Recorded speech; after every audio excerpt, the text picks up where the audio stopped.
Depois que a gente descobriu o tamanho do átomo, que olhamos os experimentos, o número de Avogadro, tivemos uma ideia da dimensão, tivemos uma ideia da escala, quando a gente fala de átomos, qual o tamanho que nós estamos falando, é importante agora que a gente saiba do que o átomo é feito. E, obviamente, o átomo, ele acaba tendo uma massa, não é?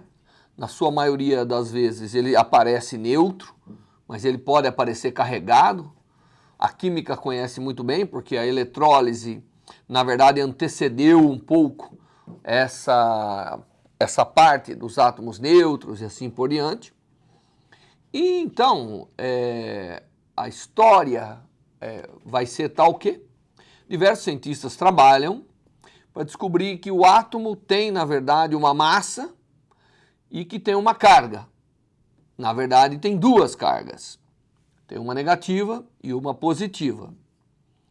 A carga negativa acaba sendo o elétron, a partícula mais móvel, mais exterior ao átomo, capaz de poder se movimentar, capaz de pular de átomo em átomo, capaz de ser responsável pela determinação das propriedades elétricas e sendo o grande protagonista de praticamente toda a química que a gente trabalha no dia a dia. A maneira com que o elétron está ligado, como ele está distribuído, como ele é capaz de passar de um átomo para outro, ou como ele é capaz de ser compartilhado pelos átomos, é que acaba determinando todas as características químicas da matéria. Então, aí tem a parte positiva, porque o átomo é neutro. A parte positiva é essencialmente caracterizada por um núcleo massivo que contém um outro tipo de partícula, que é chamada de próton, e um outro chamado nêutron, que dá ao átomo não só o caroço positivo, que vai ser responsável em segurar o elétron, como também lhe dá a massa. Então, a massa da matéria é praticamente massa nuclear, é basicamente aquilo que está de prótons e nêutrons, etc.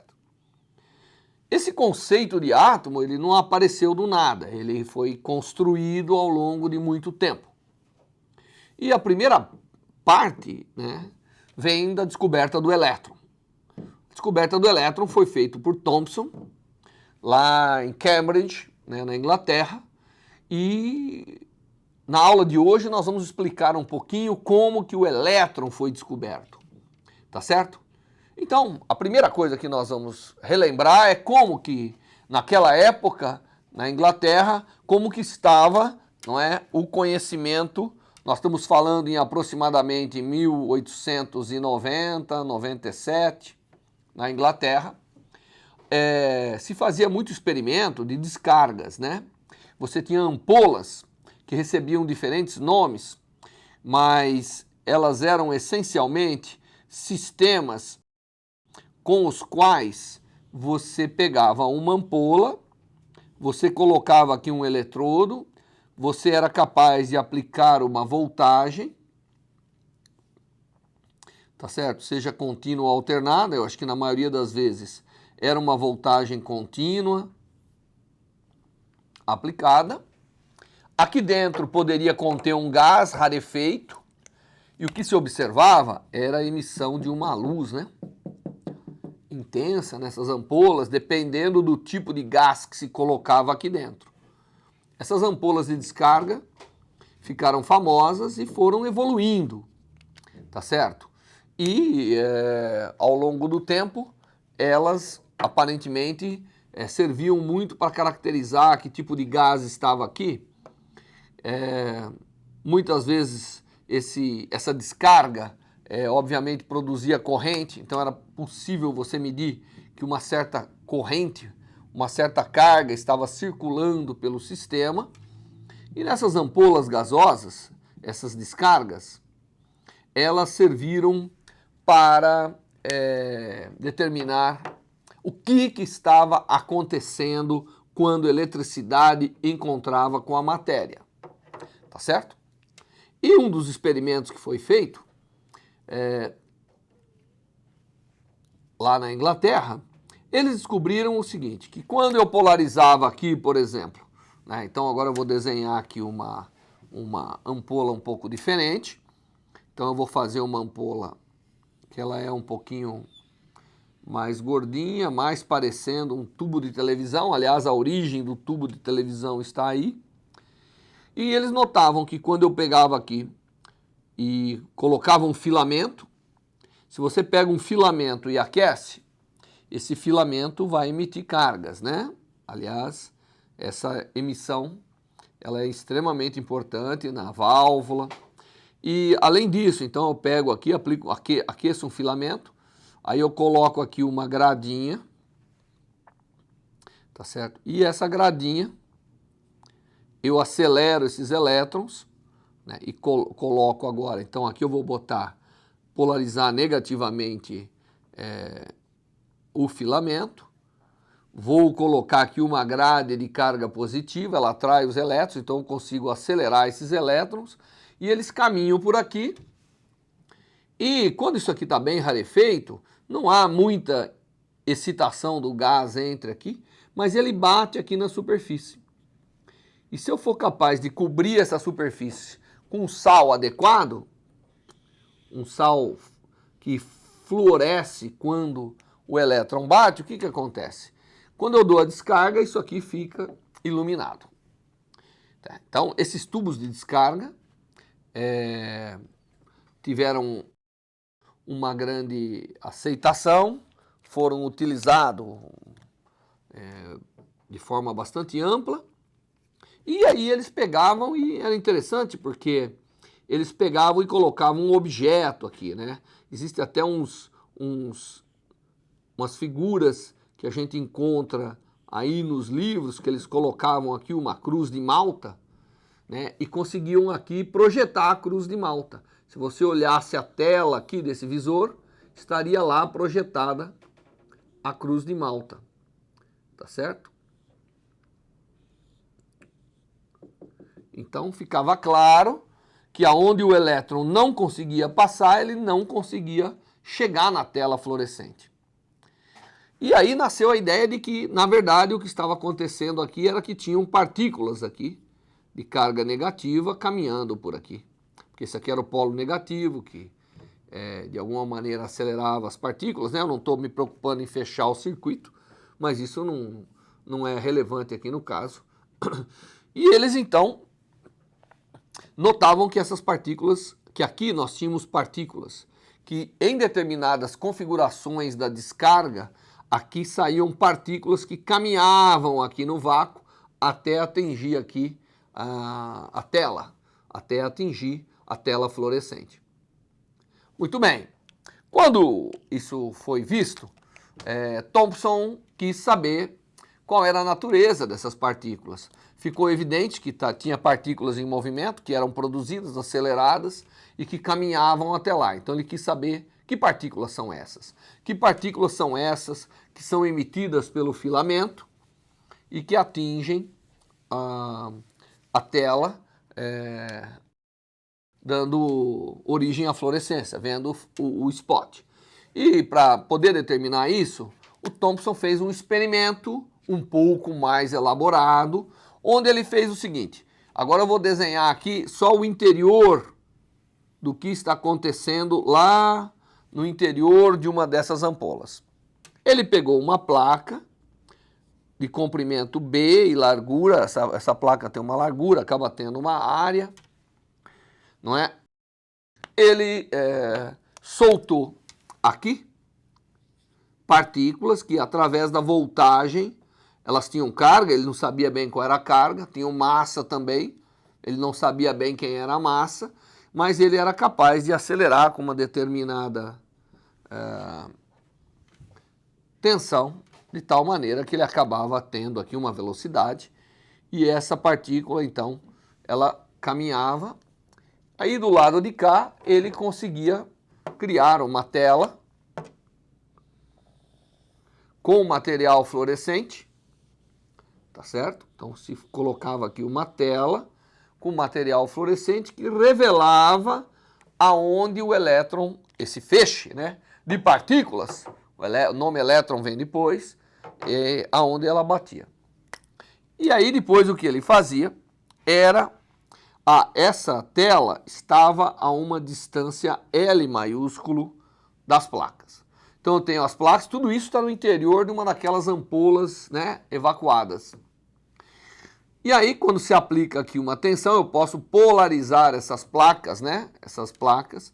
E aí quando eu polarizo essas placas, obviamente quando a partícula passa aqui, ela deflete, sofre uma trajetória acelerada aqui devido à presença do campo e depois anda em linha reta até atingir lá. E eu vou aqui, essa posição é a posição Y, né, após ter percorrido uma distância horizontal L. Para poder simplificar, nós vamos lançar a mão de um eixo Y e vamos lançar a mão de um eixo X. Então, o que o Thomson fez foi realmente fazer um experimento para tentar. Isso tem uma história bastante longa, não é? Porque eles tinham os raios catódicos, os raios canais. Então aqui teve um tipo de raio, né, que era esse, que ficou caracterizado como sendo bloqueado por objetos. Então tudo indicava que eu tinha ali partículas e tinha que caracterizar essas partículas. Então, o que o Thomson vai fazer é tentar caracterizar através dessa deflexão, quando ele aplica aqui uma voltagem, ou seja, quando ele aplica um campo elétrico entre essas placas, ele vai tentar caracterizar isso e com isso tentar determinar as características da partícula. Esse é o experimento básico que o Thomson vai fazer e que deverá revelar, terminar com a descoberta do elétron. Muito bem. Então agora nós vamos olhar aqui, nós vamos desenhar de uma forma um pouco mais elaborada, que a partícula pode percorrer aqui uma distância que é B, na direção horizontal. Quando eu aplico uma voltagem nessas placas, então a partícula nasceu aqui, ela veio com velocidade aqui, que nós chamamos de V0x, né? Quando ela entra na placa, vamos dizer que tem aqui um campo elétrico, obviamente pela polarização do campo elétrico e pela sinal da deflexão, ele já foi capaz de saber se eram partículas positivas ou negativas, tá certo? E aí então ela vem finalmente até o final aqui, tá certo? Essa seria a trajetória linear, que é obtida quando nós não temos campo aplicado. Então, aqui tem um campo elétrico aplicado. E ela termina aqui. E essa deflexão nós vamos chamar de Y de L, porque esse obstáculo está a uma distância L. E nós temos que fazer a conta agora para tentar relacionar essa distância L com essa deflexão. Muito bem. Nessa parte aqui, eu vou imaginar que essa partícula tem uma carga Q e uma massa M. Então, nessa parte aqui, quando ela está sujeita a um campo elétrico E, ela vai sofrer uma força constante. Então, entre as placas, eu tenho um movimento, né, causado por uma força, que é a carga vezes o campo. E isso causa uma aceleração na partícula, uma aceleração vertical. Essa aceleração vertical é exatamente a carga vezes o campo, que é a força, dividido pela massa. Noto que eu não sei quem são essas grandezas, mas estou colocando aqui. E isso faz com que a partícula sofra uma deflexão, não é? Sofrendo esse movimento parabólico entre as placas. Essa parte da trajetória, nós podemos escrever que Y é igual a meio de A y vezes t quadrado, que afinal é um movimento acelerado, né? E também podemos escrever que x que podemos escrever também que x é igual a V0x vezes t. Porque ao longo da horizontal ele desloca com a velocidade que ele tinha, V0x. Portanto, t é igual a x sobre V0, de onde eu tiro o que todo mundo já sabe, que é que a posição y depende da aceleração em y e depende de x² sobre V0x². Essa é a famosa equação de uma parábola, tá certo? E é isso que acontece quando eu uno o movimento horizontal com o vertical. Então, o que eu tenho entre placas? Entre placas eu tenho que y é igual a meio da aceleração em y, que por acaso é a carga dividido pela massa, vezes o campo elétrico que eu apliquei. Como que a gente aplica o campo elétrico entre duas placas paralelas? Aplicando uma voltagem ali, né? Vezes x² sobre V0x². Essa é a equação que acontece quando a partícula está entre as placas. Quando ela chega no final aqui, ela deixa de ver o campo. O campo está, obviamente, confinado às placas. Tá certo? O campo está confinado às placas. Então, quando ela chega no final da placa, que é uma distância x igual a b, ela tem uma posição y, que basta você colocar no lugar do x aqui o valor de b, que você tem essa posição. Ele já tem uma deflexão. Ele tem uma deflexão e tem uma curvatura. E como o campo é encerrado aqui, porque o campo está confinado entre as placas, a partícula continua em linha reta até atingir a superfície da tela. Muito bem. Então, isso faz com que eu possa escrever que daqui para lá ele tem uma trajetória retilínea. Portanto, nessa parte aqui, a trajetória é y igual a αx mais beta. Vamos colocar assim. Por quê? Porque é uma trajetória retilínea, não tem mais aceleração. Aqui é parabólica. Elas têm que ser igual em x igual a b, não é isso? Então, em x igual a b, y igual a αb mais beta tem que ser igual a meio de q sobre m e b² sobre V0x², tá certo? Isso é uma verdade. E a outra verdade é que a inclinação dessa reta, que é o alfa, tem que ser a derivada dessa equação no ponto B. E a derivada dessa equação no ponto B cai o 2, cancela isso. Então eu tenho também que Q sobre M vezes E vezes B sobre V0x² é igual a alfa.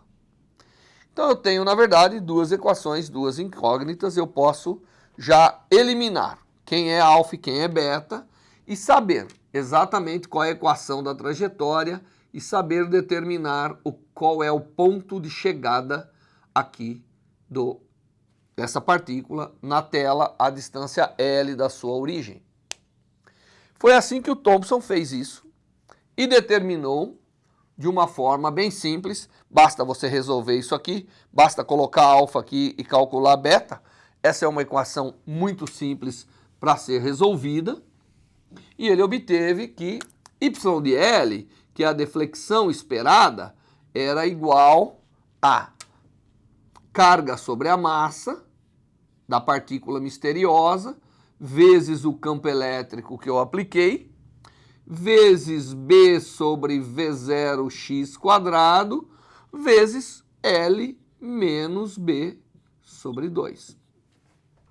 Essa é a equação que me dá o y de L, que é a deflexão na tela, né, como função do campo aplicado e como função da velocidade horizontal da partícula. Tendo essa equação, ele falou assim, bom, eu agora vou lá e vou determinar quem é Q sobre M. Só que ele não tinha certeza, ele conhecia todos os outros parâmetros. Ele conhecia o campo aplicado ele conhecia o tamanho da placa, que é B. Ele conhecia a distância da tela ao ponto inicial. Ele não conhecia bem a velocidade. Então ele teria que fazer um experimento independente para determinar a velocidade. Aí o Thompson pensou e falou assim, bom, o que eu vou fazer? Eu vou agora olhar esse elétron quando ele está no interior da placa e vou tentar colocar alguma grandeza que dependa da velocidade. Então nós estamos lá no interior da placa, tem essa partícula que está andando para cá, lembre-se que ela tem carga Q e massa M, ela está andando com velocidade V0x, né? Foi aplicado um campo elétrico de tal maneira que criou um deslocamento vertical para ela, não é isso? De tal maneira que isso aqui era Q vezes Z.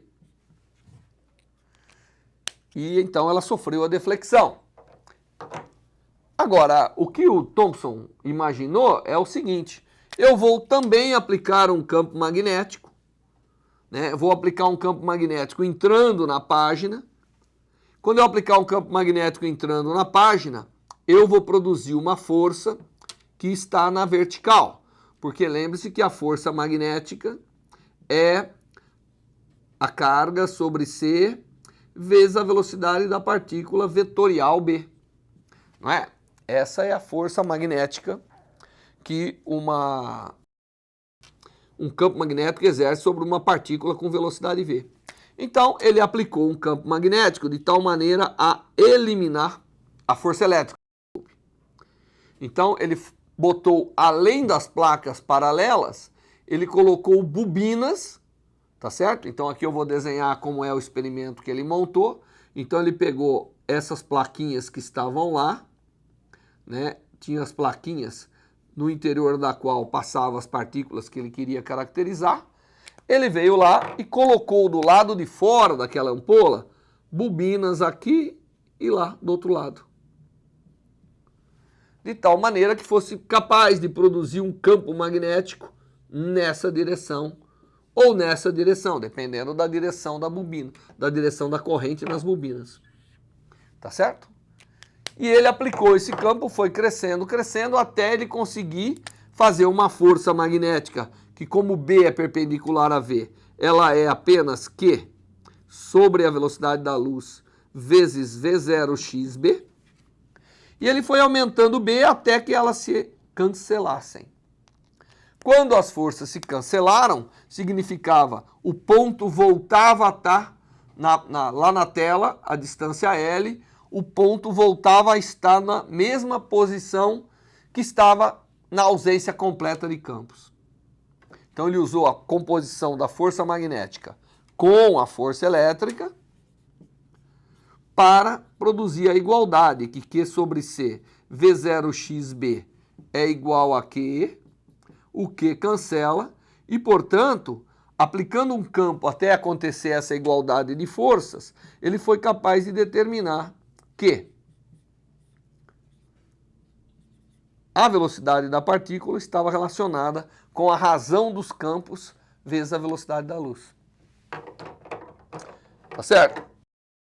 Com isso, ele sabia quem era V0x, porque ele ia lá, ligava, caracterizava tudo e agora determinava quem era V0x com a ajuda do campo elétrico e do campo magnético. Em seguida, ele desligava o campo magnético, tinha deflexão, media Y de L. Então agora ele tem Y de L, tem V0 de x, tem B, tem E, tem L. Agora sim ele pode determinar Q sobre M. Por isso que a gente diz que o experimento de Thompson determina, na verdade, a razão da carga pela massa da partícula, não determina nem a carga nem a massa. Então ele fez isso. Foi lá, fez os experimentos, dando a descarga, né? E descobriu que tratavam-se de partículas cuja razão, carga-massa, era exatamente o número 1,76 vezes 10 a 11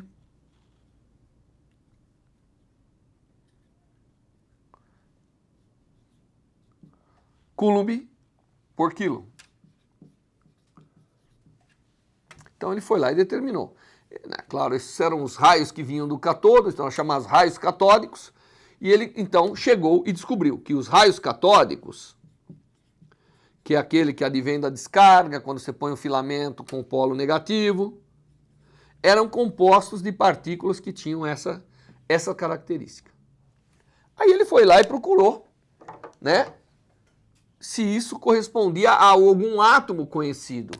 E o átomo mais pequeno conhecido, que era o hidrogênio, tinha uma relação carga-massa, esse era o átomo mais pequeno, tinha uma relação carga-massa que era 9,57 vezes 10 a 7 coulomb por quilograma.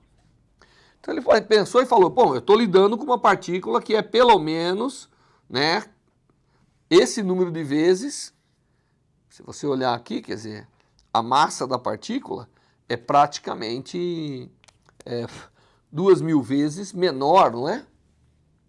Do que a relação da menor, porque se esse número aqui é grande, é porque a massa é pequena. Então ele sabia que com cargas equivalentes, isso são informações que vêm da eletrólise e tudo isso, né? Ele chegou à conclusão que os raios catódicos eram compostos de partículas muito, muito menores em massa do que o menor átomo que era capaz de ser produzido, cerca de 2.000 vezes. Tá certo? Então os raios catódicos, cerca de 2.000 vezes menor a massa que as menores partículas que eles conheciam e que poderia ter carga. Isso vem da eletrólise, nós não vamos discutir em detalhes nesse momento, mas ele descobriu que o que estava acontecendo é que tinha uma partícula com a massa muito menor do que o menor átomo e que tinha carga, tá certo? E a isso foi dado o nome de elétron. Então essa foi a descoberta do elétron, né, feita pelo Thomson, estudando descargas, né, em gases rarefeitos. Mais precisamente, ele fez a ampola mais rarefeita possível e criou um raio que ele chamava de raio catódico, que eram raios que advinham do cátodo, polo negativo. E esses eram constituídos de partículas, como ele pôde observar, botando obstáculos no meio da ampola e tudo isso. E descobriu que ela era feita de partículas dessa natureza.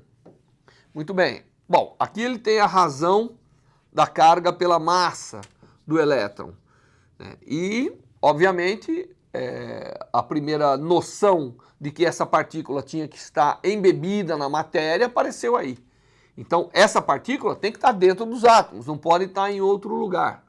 Então, esses elétrons, essas partículas, fazem parte dos átomos, né? Que é o início do nosso átomo eletrônico, que é o início do nosso átomo que contém uma partícula de carga negativa muito pequenininha. Em massa, né? Uma partícula em massa muito pequenininha. Claro que a descoberta do elétron dá origem a praticamente toda a eletrônica, toda a eletricidade moderna que nós temos e assim por diante. Mas, do ponto de vista da estrutura da matéria, isso dá um passo além, que agora, então, nós sabemos que a partícula é muito menor do que o átomo, faz parte do próprio átomo e ela tem carga negativa, e é o elétron. Então, assim, foi descoberto o elétron. Para a gente ter realmente, independentemente, a carga e a massa, é necessário fazer mais uma medida. E essa medida foi feita por um outro físico, né? Millikan, nos Estados Unidos. A história do Millikan é muito longa, mas o Millikan ele faz um experimento para determinar a carga do elétron. E ele usa uma premissa muito interessante. Ele pega uma gotícula de óleo, ele coloca entre duas placas, na presença do ar, ele aplica nessa gotícula um campo elétrico, ele analisa o movimento dessa gotícula, então ele solta a gotícula, ela está eletrizada, ele vê como que ela cai. Quando uma gotícula cai na presença da gravidade e na presença do ar, ela tem viscosidade, então a sua velocidade, na verdade, a velocidade da partícula, ela vai crescendo até atingir uma velocidade que é chamada velocidade terminal. Essa velocidade terminal tem a ver com o tamanho da partícula, né? Que nem o paraquedas que cai. Então, fazendo medida dessa velocidade terminal, ele consegue determinar o tamanho da partícula. Determinando o tamanho da partícula, ele é capaz de determinar a massa da partícula. Determinando a massa da partícula, o Millikan consegue botar um campo elétrico de tal maneira que equilibre. Então ele consegue fazer com que mg seja igual a carga Vz. Conhecendo m, conhecendo g, conhecendo e, ele determina que. E ele parte da premissa que essa carga é sempre um número inteiro vezes uma carga elementar, que deveria ser a carga do elétron. Ou seja, ele diz que nessa gotícula tem que ter sempre um número inteiro de elétrons. E a partir desse conhecimento, a partir dessas considerações e desse experimento da gotícula de óleo, Millikan determina que a carga do elétron tem que ser exatamente 1,6 vezes 10 a menos 19 Coulomb. Então, o Millikan determina, de fato, a carga do elétron. Determinando a carga do elétron, volta a expressão de Thomson e determina a massa do elétron. Então, a sequência de experimentos de Thomson e de Millikan concluem que existe um constituinte da matéria, que nós vamos chamar de elétron, que tem uma carga que nós vamos chamar de E, que é negativa, e que vale menos 1,6 vezes 10 a menos 19 Coulomb, e que tem uma massa, tá certo? Que vale, basta você usar a relação anterior para determinar que a massa vale 9,1 vezes 10 a menos 31 quilos. Era uma partícula muito pequenininha, como eu falei, 2.000 vezes mais leve, aproximadamente 2.000 vezes mais leve do que o menor átomo que eles tinham conhecimento e que eles podiam experimentar. E, portanto, era uma partícula muito menor, em princípio, do que o próprio átomo e deveria estar embebida no átomo. Então, agora nós temos o átomo, que nós vimos, ele tem aqui dimensões de angstroms, né?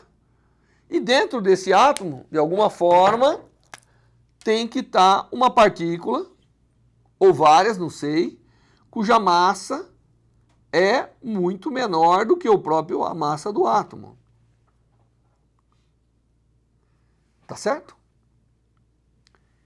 Essa é a origem do principal constituinte do átomo, que é o elétron. O elétron é o principal constituinte do átomo e é aquele que acaba dando características para a matéria, como nós vamos ver. Mas as outras questões é agora, e o que mais tem aqui dentro? O que mais tem dentro do átomo? Tem que ter massa. Já que essa massa é tão pequenininha, ó, o que é o resto? Não é verdade? E para responder o que é o resto, para responder o que está aqui dentro, é que uma sequência de experimentos vão agora ser feitos para concluir que o átomo tem os prótons, tem os nêutrons e, obviamente, tem o elétron, que é o mais levinho deles. Esses dois primeiros são responsáveis pela massa e, obviamente, os prótons são positivos, compensando a carga dos elétrons, que são negativos. Bom, saber o que tem aqui dentro não é tudo. Tem que saber como eles estão distribuídos. E agora, então, nós vamos começar a descrever uma sequência de experimentos que vão mostrar como que se descobre o que tem no átomo e como estão distribuídos, não é? Aí vamos culminar com a descoberta do núcleo atômico, que é quem contém esses dois primeiros componentes, prótons e nêutrons, e o elétron é algo que está para fora. é incrível, né? Mas nós já podemos adiantar que o elétron é a que vai acabar dando tamanho. Ele é a partícula menos massiva, mas é ele que vai dar o tamanho do átomo, porque lá dentro vai ter um carocinho que tem toda a massa, que é o chamado núcleo atômico. Então, nas próximas aulas, nós devemos ver uma sequência de experimentos importantes que aconteceram na história, começando pelo experimento de Rutherford, que vem determinar aonde e como está distribuindo a massa e a carga do átomo. Até lá!